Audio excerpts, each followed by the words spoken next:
recognize, and some of you I don't. But it's glad you're here. I'm going to first read a statement on the Trump effort to ban undocumented immigrants from being counted.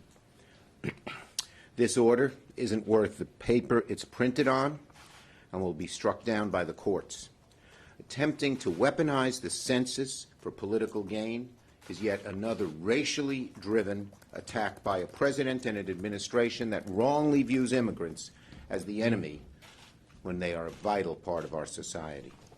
This heartless order will only stoke fear and deprive already underfunded communities across America of much-needed federal resources across all of our government, including education, transportation, infrastructure, and more. It's mean, it's vicious, it's typical of Donald Trump. Now, on the issue of COVID. And first, I am glad that Senators Durbin and Stabenow have joined me. So, it's been over 60 days since the House passed the HEROES Act, which provides crucial relief and help for education funding, for hospitals and medical workers, for essential workers on the front lines, for state and local governments, and much more. But Republican senators have told us to wait and wait and wait. Faced with the biggest health crisis in 100 years, the biggest economic crisis in 75 years, the Republican leader has put the Senate on pause for 3 months. 3 months. As more people die, as more people get sick, as more businesses go under, as more people are unemployed. Put it on pause. What kind of attitude is that? Every week that Republicans delayed, the crisis got worse and worse for the American people. Now that Republicans are finally feeling the heat to do another relief bill, instead of working with Democrats, Leader McConnell has decided to write the bill behind the closed doors of his office, the same partisan, one-side-only process that has failed time and time again to produce successful legislation in the Senate.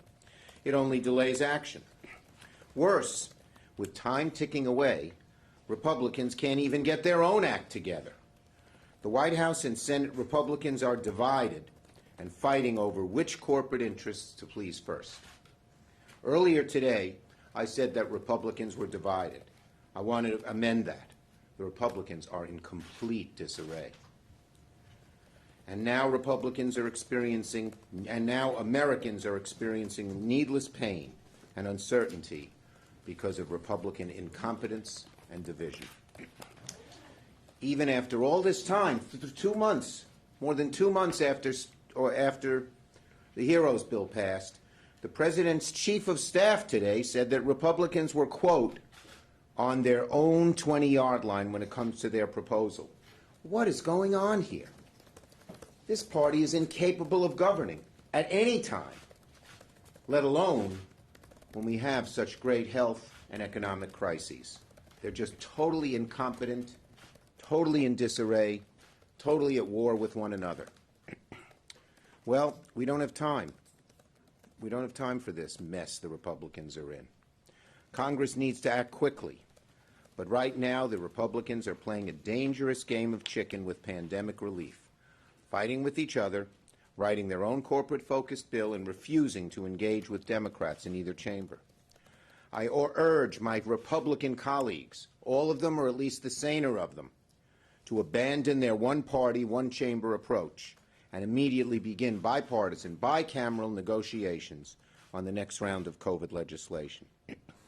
They shouldn't waste everybody's time constructing a partisan bill that benefits corporations and big special interests, and instead work with us on something that can pass. One final point. President Trump is committing one of the greatest failures of presidential leadership in our nation's history. It may be the greatest failure, may be rivaled by Buchanan exacerbating the divisions in the country before the Civil War, but nothing else. Trump hasn't focused on addressing the problem. There's no national testing strategy. He hasn't used the DPA to make more PPE. He has pushed states like Arizona, Texas, Florida to reopen too quickly. Now he's trying to cut the funding for testing, which even some Republicans want. And now things are a lot worse because President Trump doesn't have a plan to deal with the situation. He's just saying he's just waiting for COVID to disappear. It ain't disappearing. Leader McConnell, in a rare act of distancing himself from Trump, had the courage, quote unquote, to say that COVID is still with us. The president can't even model good behavior and encourage Americans to wear masks. When the COVID crisis task force briefings resume this afternoon, the administration should keep Trump away from the podium. Every time President Trump speaks to the American people about COVID-19, he is a threat to public health. Senator Durbin.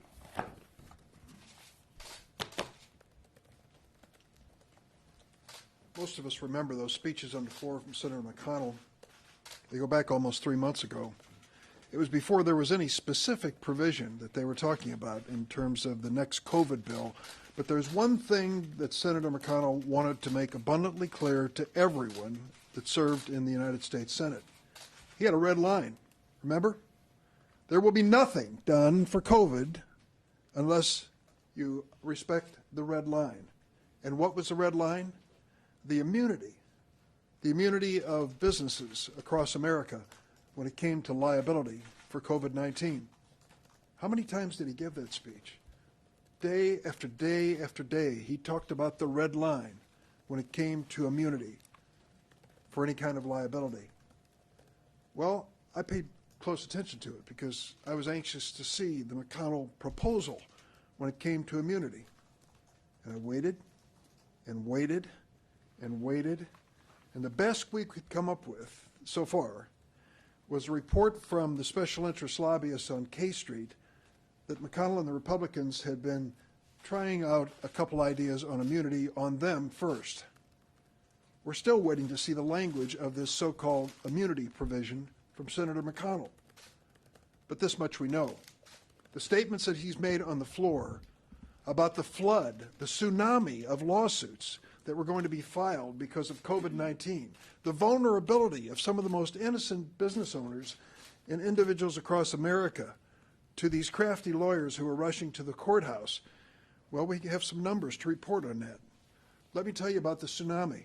We live in a nation of 330 million Americans. So far, we know that there have been 3.5 million Americans infected by COVID-19.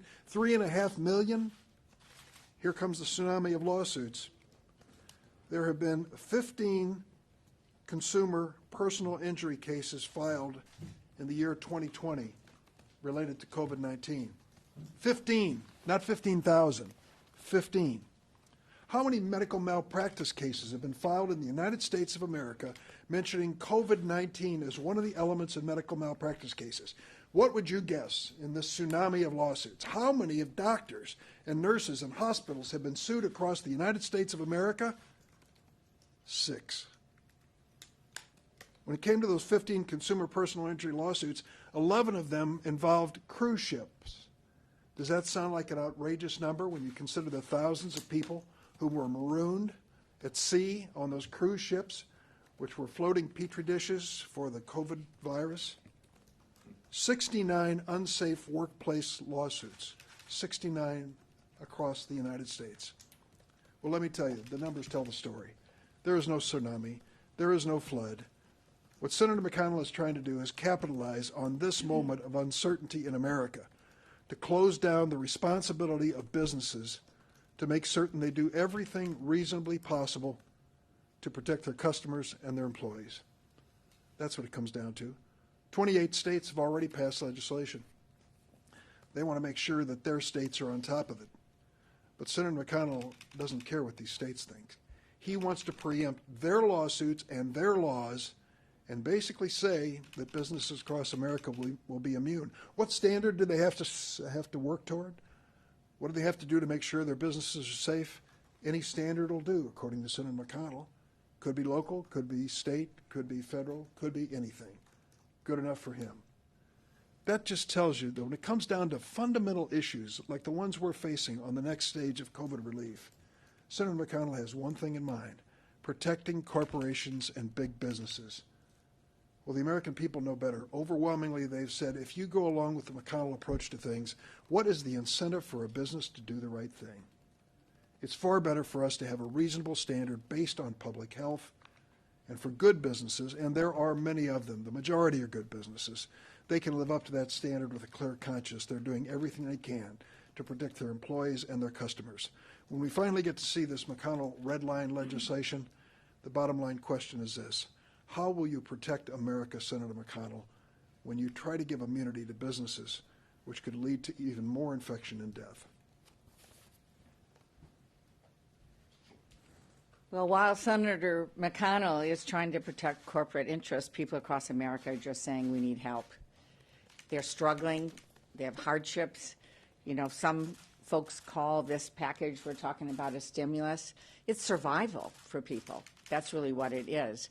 And people are looking to see what the Republicans are going to do. Do they care? Well, Mitch McConnell cares about corporate special interests, but so far, Americans have seen them turning their backs on them and their families.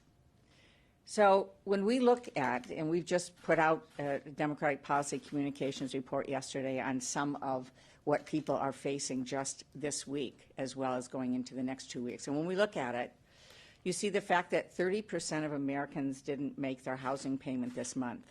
30%. And by the end of the week, by Friday, the protections that allow them to stay in their home during COVID-19 go away if we don't act. They're gone. Does Mitch McConnell care about that? Do the Republicans care about that, about people having a home in the middle of all this? At the end of the week, the additional $600 in help for people on unemployment goes away. That's about 60% of the income of the people, the millions of people that are getting help right now through unemployment insurance. It goes away, 60%. Does Mitch McConnell care about that? The Republicans care about that? So far, they are just turning their backs. And every single day, moms and dads are worried, I'm worried as a grandparent, about whether or not my grandkids are going to be able to go back to school safely, whether or not members of my family who are teachers are going to be able to be in a classroom and teach and be safe. And the clock is ticking. A lot of schools go back in August, and so far we have nothing coming from Republicans. They're talking about it, but schools are having to make decisions. Parents are having to make decisions about what's going to happen. When are they going to act? And so far, all people see is that they're just turning their backs on them. And that goes for food assistance, that goes for state and local services, and people who have those jobs who are on the edge right now. They need help, and it's real simple. You know, all they're saying is we need help in the middle of this crisis. And what they're seeing from the Republicans is simply that they are turning their back on them. Well, we're not turning our backs. And we're going to fight every single day and do the very best we can because we understand what's at stake. The bill's not about stimulus. It's about survival. We get it, and we're going to work as hard as we can to make sure people have as much as what they need to be able to survive during this pandemic. Thank you, both Senators Stabenow and Durbin, for great statements. Yes. Leader Schumer, I have one question about the president and one about unemployment. First, why is it that you don't believe the president should be involved in these daily health briefings from the White House? I don't think people should take bleach. I don't think hydroxychloroquine is a cure. I think that warm weather does not make this go away. The president's called it a hoax. He misleads people. When you look at foreign countries in Europe and East Asia, developed countries, why are they much better off than us? Because they had leadership. And this president shows no leadership. And when he gets up, he speaks of mistruths. He tries to muzzle the scientists. Better he stay away. We do better without him. Thank you. And then on unemployment insurance, would you be open to a middle ground, perhaps not renewing the entire $600 in expanded unemployment benefits, but something a little lower? If you look at the statistics, the unemployment insurance that we passed has kept more people out of poverty than just about anything else that's been passed. People need to feed their families. People need to pay the rent. And what the Republicans are talking about, drastically cutting it, and then coming up with this idea, well, we'll give you money if you're going back to work. If you're going back to work, you're going to be paid a salary. The bottom line is we believe the provision in the HEROES Act is a fine provision, and we're sticking with it. So you're not open to a middle ground? I said what I said. Hi, Senator. I was wondering what the minimum price tag you're willing to accept for the next COVID relief. We think the HEROES bill is the right place to be, and that's our position. Unlike Republicans, Democrats are united, House and Senate, behind the HEROES bill. It has overwhelmingly broad support. Yeah, are there a provision here and there that one or two might not like, or a couple of provisions people want to add in? Sure, but it has huge support. Compare that to the feuding, fractured Republican caucus and the fact that the president and the Republican senators can't agree. It's unbelievable. It's quite a contrast. We might have one sliver of common ground here. Mitch McConnell just said in the GOP plan he expects direct payments to U.S. residents to be included. So is that something you want? But also, more importantly, do you envision this being around $1,200 like last time? Look, we're not going to negotiate against ourselves. The HEROES bill had a provision far more generous than what McConnell is talking about in terms of direct payment. Former Vice President Biden recently suggested that he would be open to supporting eliminating the filibuster if Republicans obstruct his agenda. Where do you stand on that? Are you more receptive to taking a look at doing that? Job number one is for us to get the majority. We don't take anything for granted, but it's looking better and better. And once we get the majority, we'll discuss it in our caucus. Nothing's off the table. Hi, yeah, so today Senator McConnell did outline the initial GOP proposal, and it would include another round of direct payments. Does that development encourage you when it comes to garnering? Well, you know, the proof of the pudding's in the details. We've had a written legislative plan that's passed the House for 2 months. We're waiting to see the specifics of their plan before commenting. But does that development encourage you at least when it comes to getting? We have to see the specifics. Who knows what it is? You never know. Especially in this case where they listen to corporate lobbyists before they listen to the needs of the American people. I don't know what they're. We'll have to see the plan. Yes. Yeah, on business immunity, I mean, is that a line in the sand for you guys? Is that a complete Bottom non-starter? line is, and Dick outlined it very well, McConnell's bill is extreme.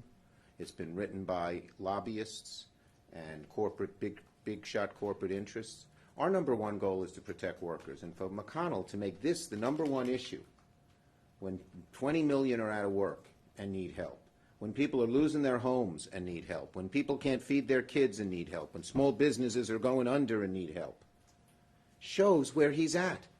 He's not for helping average Americans. He wants to help the big corporations ahead of anybody else. What, the payroll tax reduction? I mean, we don't know if that's going to be in their final Well, plan. let's but see is that what's in there. We don't know yet. They can't even get their own act together. They can't even put a bill together among themselves.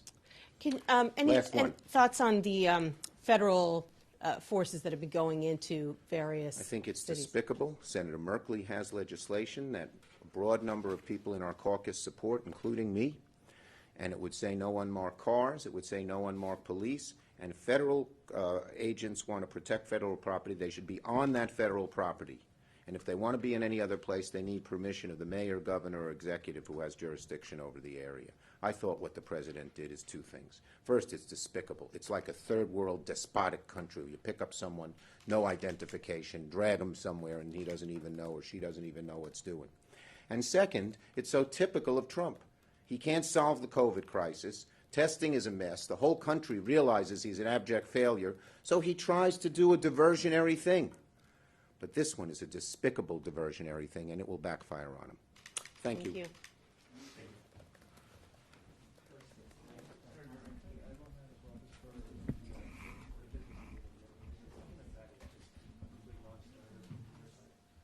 As written, certainly. Listen, first, there is no tsunami of lawsuits. That's clear. That's contrived. And secondly,